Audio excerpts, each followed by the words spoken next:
Cathaoirleach, and I'd like to start by thanking my colleagues across this House for their participation today and indeed their expressions of support for this Private Members Bill, the 39th Amendment of the Constitution, Remote Parliamentary Voting Bill 2020. Thank you also to Minister for Chambers for being here this afternoon, and indeed for the encouragement and support of the National Women's Council and also Women for Election, whom I know are supportive of this piece of legislation.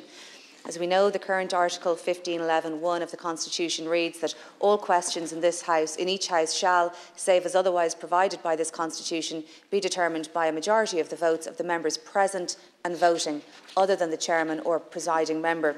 In the bill before us today, a new proposed Article 1511(4) is created in the following way, having deleted that section, that each House may make its own rules and standing orders, providing for special limited circumstances where members not present in that House may vote when any matter or class of matter as so provided for is to be determined by a vote of that House. So the private members is a constitutional amendment that removes the requirement to be present for every vote and enables each House of the Oireachtas to include in its standing orders a mechanism by which members could vote remotely or by proxy in limited and specified circumstances to be determined by the Houses of the Oireachtas themselves. Moving this provision from the constitutional rules to the rules of these Houses also has the advantage of being flexible over time, allowing for the Houses to make periodic changes to those rules over the decades to come to account for evolving situations that we may not be able to foresee today. However, there are situations today that we can and absolutely do foresee and indeed have experienced. There are at least 3 foreseeable situations in which a member of the Houses of the Oireachtas should be permitted, in my view, to vote remotely or by proxy. The first and most obvious is the public emergency situation, such as the experience we've just emerged from. A public health emergency, one like we've never seen before. An emergency in which shared physical presence became the antithesis, in fact, of public service. The second foreseeable scenario is illness or becoming immunocompromised, where a member must take physical time away from their parliamentary duties for certain and specific reasons. For example, a member may find themselves immunosuppressed or indeed deeply unwell for a period of time, and either through the long-term illness or medical treatment that results from that illness, the member may lose their ability to participate in parliamentary votes through no wish of their own, but only through a historical failure to have made inclusive provision for them. And we've had some examples of that over time, and indeed among our colleagues in the 33rd Dáil. It's obviously not for me to name them or to name any experience, but I'm sure other members will be aware of the natural life issues that face everyone in the working environment in here, just as much as they do in the working life outside Leinster House. It's also important to say that this provision may enable a broader representation in these Houses from persons with seen and unseen disabilities who may otherwise be perfectly able to participate in our national parliament, but who may need the additional supports that this provision may provide from them from time to time. The ability to participate differently is a proportionate and appropriate measure for us to be able to provide those who need to live a life differently or with additional supports, and we have not as a House done enough to be as inclusive as I believe we can be.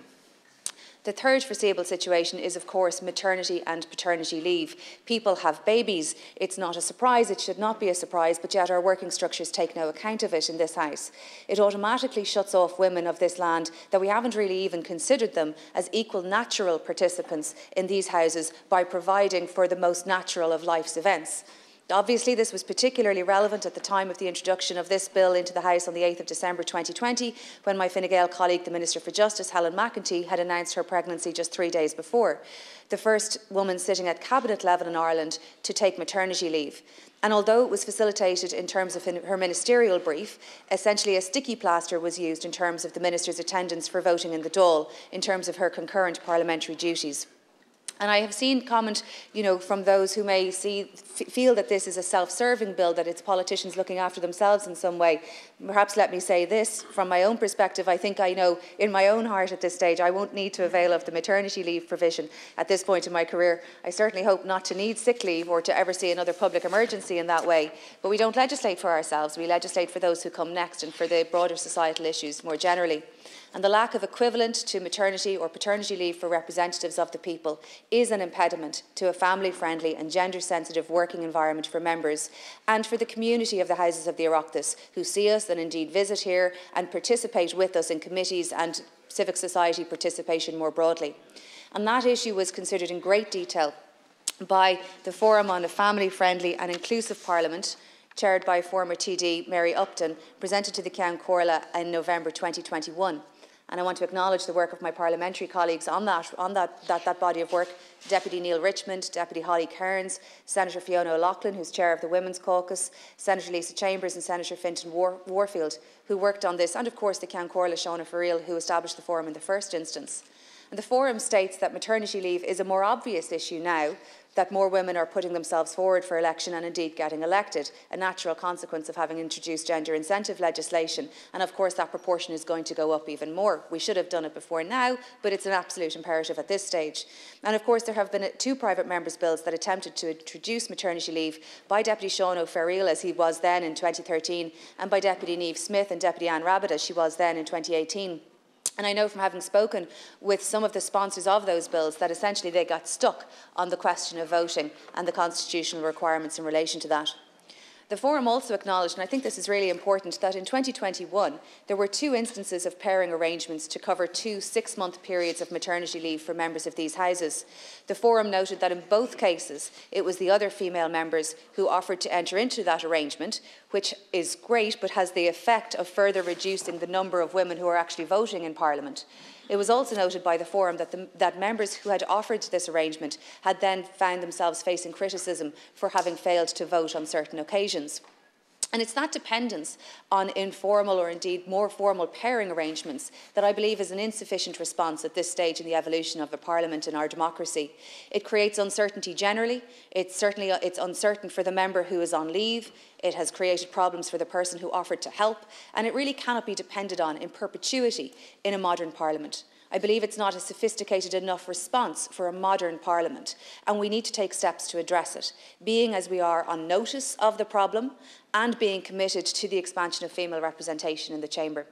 However, one of the things that heartened me most about the forum's response was their analysis also of paternity leave and their acknowledgement that we must normalise this leave for men, as we are trying to in this House, as we are trying to do in broader society. Childcare is not only a female issue, childcare is a parent's issue. And there are a number of male members of these houses who have had little babies in their families in the lifetime of the 33rd Dáil. And I often wondered throughout that whether it was really honestly necessary for them to have to be in the convention centre or in this chamber at 9 and 10, 11, 12 and 1 a.m. each week as we voted on the business of that week, or whether for the first few months of the baby's life everyone might have been a little better served, including their constituents, had they had the opportunity and been facilitated to vote remotely and provide more support and company at home for a specified and limited period, but at such a tender stage of family life. I also want to address the question, Cathaoirleach, of legal necessity in relation to this bill, because I'm aware of, and indeed I greatly respect, views outside of the constitutional academics that question whether this is necessary or whether it can be achieved through another route. And the reality is, I'm afraid, that we have received legal advice on 2 separate grounds and on 3 occasions. Excuse me.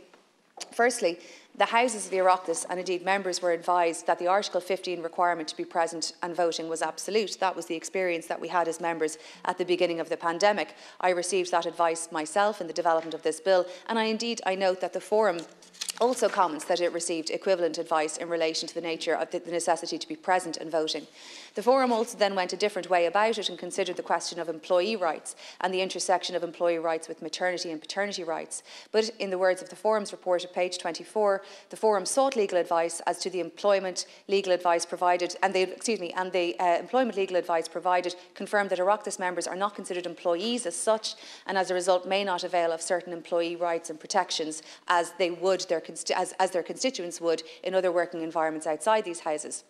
So, as a priority recommendation, the forum states that there should be a referendum to address remote working and proxy voting in these houses. I want to acknowledge that there is legal debate about this, and I share the enthusiasm for constitutional development and interpretation more broadly, but the straight facts of working as a member of this House is that we have to act within the legal advice to continue to enjoy the presumption of constitutionality, and it just isn't available to act outside that, and it is advice in any event with which I personally agree. It is, of course, a provision in other parliaments to facilitate remote and proxy voting, and it has become more common as a consequence of the pandemic. Remote voting is reasonably common in Spain for the reasons I mentioned above. Romania has introduced electronic voting, as did the EU Parliament, as did the European Parliament, as well as Poland. It has proved more difficult in Westminster-style parliaments, but even in the UK, it was introduced as a trial run in January 2019, and following 2 extensions, it was made permanent. Proxy voting made permanent in the case of maternity leave, and there are now calls to extend that to include sick leave. But whatever mechanism we use, whether it's full leave, remote leave, proxy vote, proxy participation, or some combination of those, what we need to ensure as we move into the next stage, if this bill progresses and if it is successful at a referendum, and if we do end up in a situation of the Houses of the Oireachtas making arrangements for members for the future, we cannot be too prescriptive for members. We have to make sure that we don't that the choice is determined by the actual member, that they are facilitated to make the best choice for them and their own circumstances, both in early parenthood and in terms of their own assessment of what they want to do in terms of their work. But there's no question that at every turn, in every analysis, the ability to participate in votes remotely or by proxy is the first hurdle to overcome, and that hurdle is grounded in the current constitutional provision.